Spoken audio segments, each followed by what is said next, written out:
หลวงพระบางเมืองเก่านะครับสำหรับคลิปนี้ครับผมก็ยังได้อยู่ที่หลวงพระบางเดี๋ยวผมจะพาพี่น้องเข้ายางเลาะชมเมืองตลาดเศร้านะครับเนาะนี่ครับรถเขาไม่ได้ใส่น้ำตาลเขาหวานไปกินไหมมันยุ่งยากเดี๋ยวอันนี้ครับหาออกมาก่อนเดี๋ยวสิพาพี่น้องเขาเลาะเบิงตลาดนะครับอยู่ในหลวงพระบางเนาะว่าพ่อค้าแม่ขายเพิ่นเอาอีหยังมาขายกันแน่ส่วนมากจะเป็นผักพี่น้องผักแหมผมละชอบกินปลาอะไร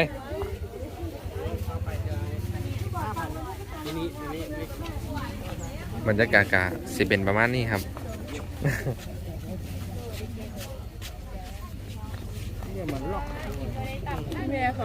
โอ้ยาวเลยยาวเลยอันนี้ม่วงไงงาซางโอ้เคยเห็นม่วงงาซางครับเดี๋ยวออกมาเดี๋ยวสีมาซอยเด้อ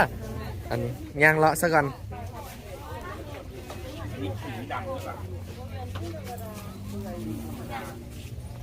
นี่ครับพ่อค้าแม่ขายเพิ่นก็สิเอาพักเอาของมาจะจำหน่ายขายก็ถือว่าเป็นตลาดที่คึกคืนพอสมควรครับ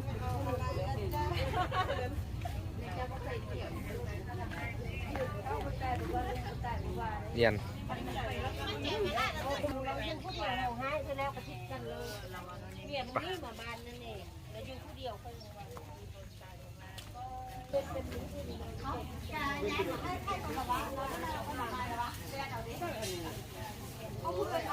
ช้าๆสิห่วยจะชมตลาด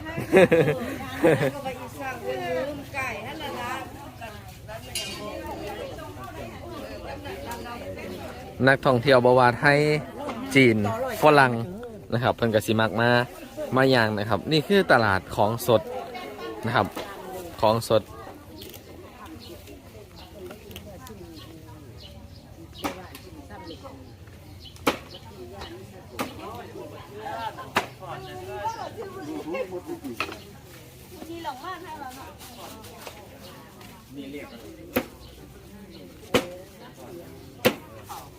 อึ่งอยู่ลาวขายจากบาทโลเท่าไหร่อึ่ง80,000กีบโลละ80,000โอ้พี่น้องโลละ80,000กีบ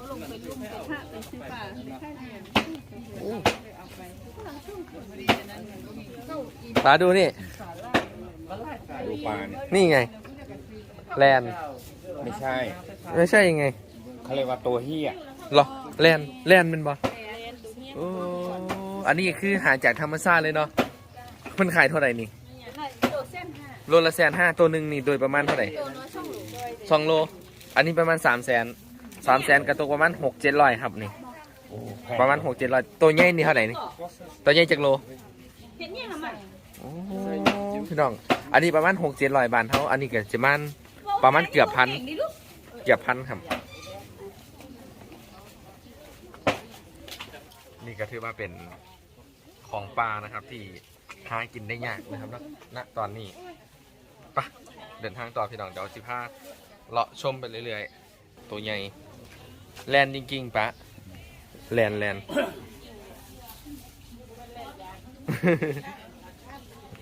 ตัวใหญ่เลยหาเบิ่งยากเด้อยู่ไทยนี่เป็น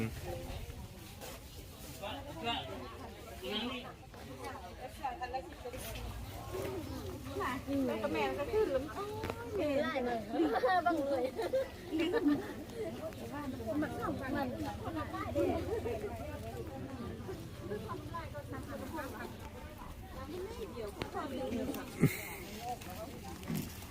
อันนี้เพื่อนอย่างเนี้ยสะพานเอาเฮ็ดอย่างเฮ็ดออล่ามเฮ็ดซาออมบอนบออล่ามบอนี่แหละที่บังพากันกินต้นขุ่นใช่ป่ะ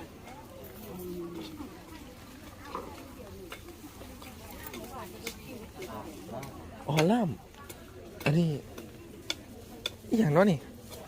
อันนี้เพื่อนเอิญอย่างไม่เอาไม่ดังไฟเนาะ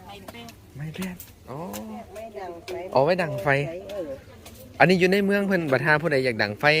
เพื่อนก็สิได้ใส่ไม้นี่เพราะว่าวัตถุดิบจากธรรมชาติไม่ว่าจะเป็นไม้นี่มันหายากอันนี้คืออยู่ในตัวเมืองของหลวงพระบางเลยถ้าหากอยู่บ้านนอกสิหาได้ง่ายไม้นะนี่พักยาก ส่วนมากแล้วในตลาดนี่จะเป็นพวกผักพวกหญ้าพวกเครื่องครัวครับ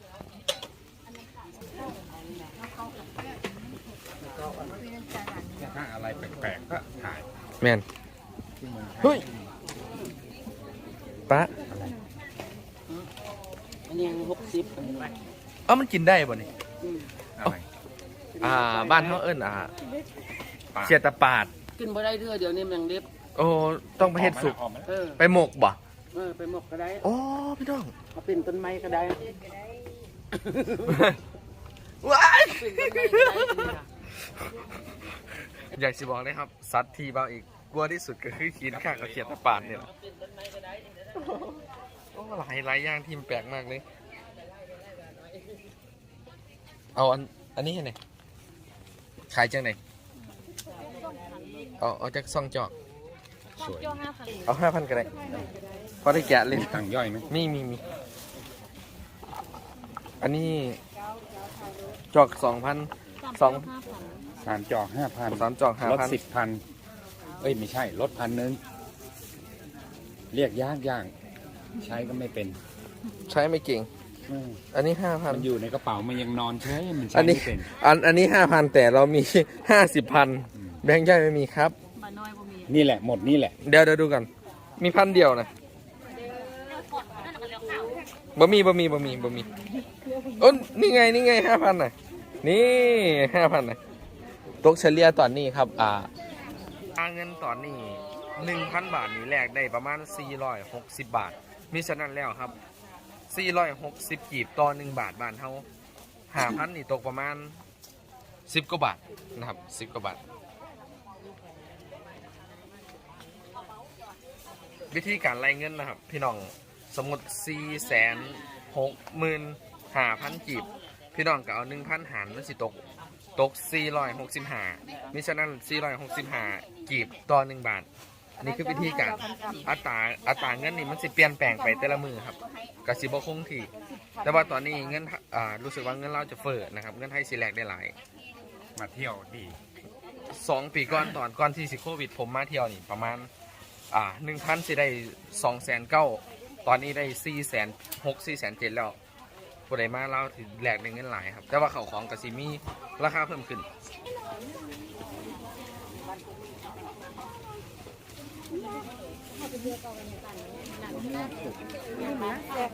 ปลาเอาไหม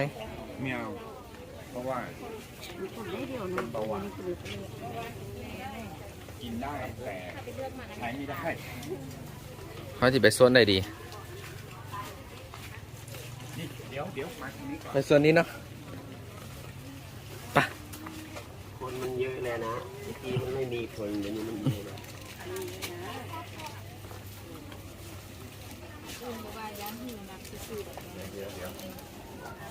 มาเช็ค มาชิ อินครั้งที่ มาเช็คอินอันนี้ขายจังไหน 2เคยซื้อแล้ว ขายจังไหนนี่ 6,000แล้วคือ1,000 ถุงละ 6,000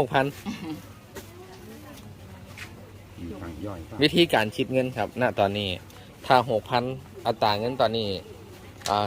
465,000พี่น้องก็เอา เท่าไหร่นะ 6,000 หาร ของข้าเจ้านะ 465ครับ อันนั้นเป็น12พัน ไอ้นี้เท่าไหร่ 12พัน 12,000 12,000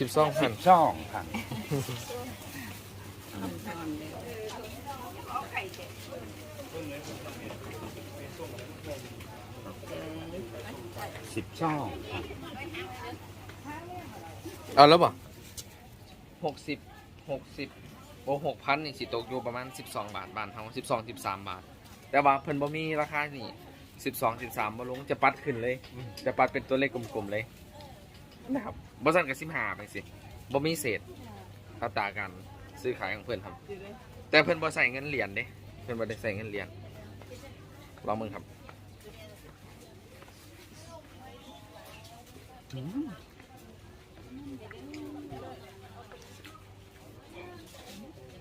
อร่อยครับ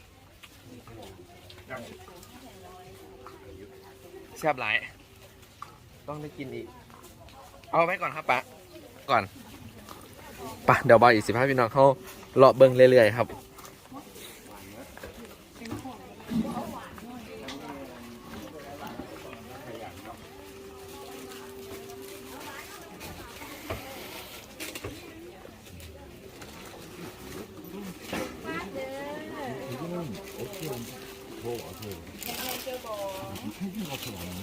อย่างนั้นนี่อันนี้เป็นอย่างนี่ ทอดบ่ ปอดของงัวป่ะของหมูอ๋อ คืออะไร เอาปอดมาทำแห้งครับปอดวัว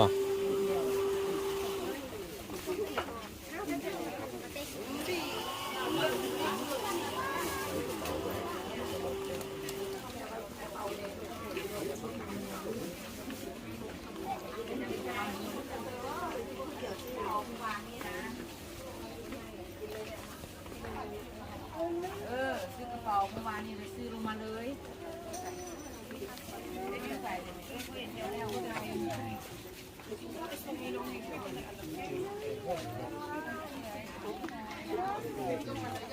มีปลาพี่น้อง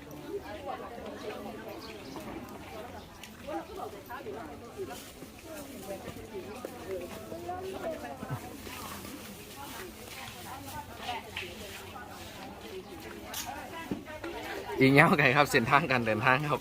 ถือว่าเป็นตลาดใหญ่พอสมควรครับ นักท่องเที่ยวที่มาพักโรงแรมอยู่หม่องนี้แล้วยามมื้อเช้าเพิ่นก็สิมาสอกอยู่หาน้องกินอยู่ตรงนี้นะครับ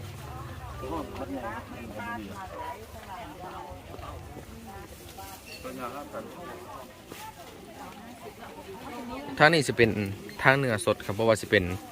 เนื้อหมูเนื้องัวครับอันนี้ทางของสด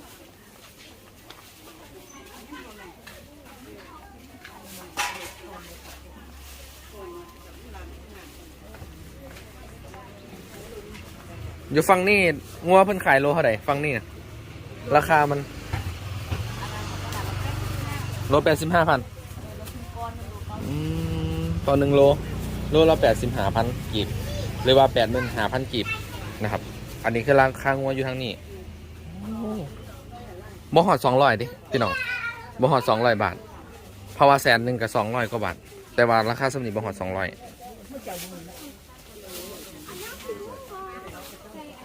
หมูเพิ่นขายจังแดนอยู่ทางฝั่งนี้นะโลนึง55,000ประมาณ70-80 บาทครับประมาณนี้ปะ เดี๋ยวเดินกลับไป เดินกลับบ่ เดินให้เห็นให้หมดก่อน ปะเส้นทางการเดินทางของเขาไก่ยังยาวไก่นะครับรู้สึกว่าตลาดจะใหญ่พอสมควร นี่เขาเรียกว่าไก่บ้านนะ ไก่บ้านบ่ หาแพงนะไม่ใช่ถูก นู้นไก่เติบ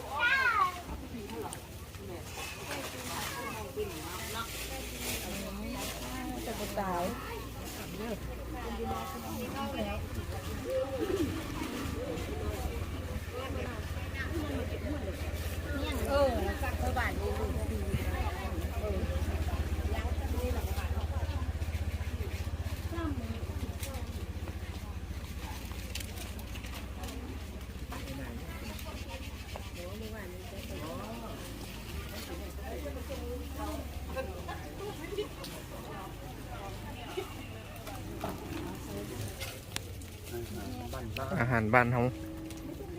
บ้าน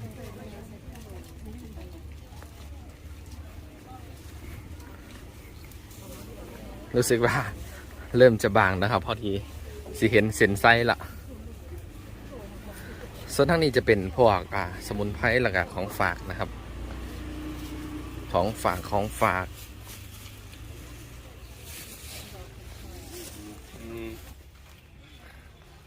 สุดแล้วครับสุดตลาดแล้วแต่ว่าเส้นทางข้างหน้าก็จะเป็นถนนคนเดินอีกนะครับนักท่องเที่ยวเพิ่นก็สิมาเที่ยว เดินกลับ มองที่อยู่ที่พักเอ้าเดินกลับนี่ไม่ได้ป่ะต้องกลับทางเดิมป่ะ ไปวัง ไปวังเอารถเราอยู่นั่น ทะลุไปวัง เขายังเอาบ่วัง เออ โอเค ทะลุไปเลย ตรงไปเลยซื่อ ปะปลาซื้อซอยซื้อขายจังไดนี่มา1,000 กีบ ๆเท่าไหร่นะ มาละ1,000 กีบกับสิตกอยู่ประมาณ ซื้อ 2-3 บาทบ้านเฮา อ่ะ ซื้อ แต่ไม่เอา แต่ไม่เอานะ คนขยัน ปันกันเด้อแบ่งกันเด้อครับเดินทางต่อ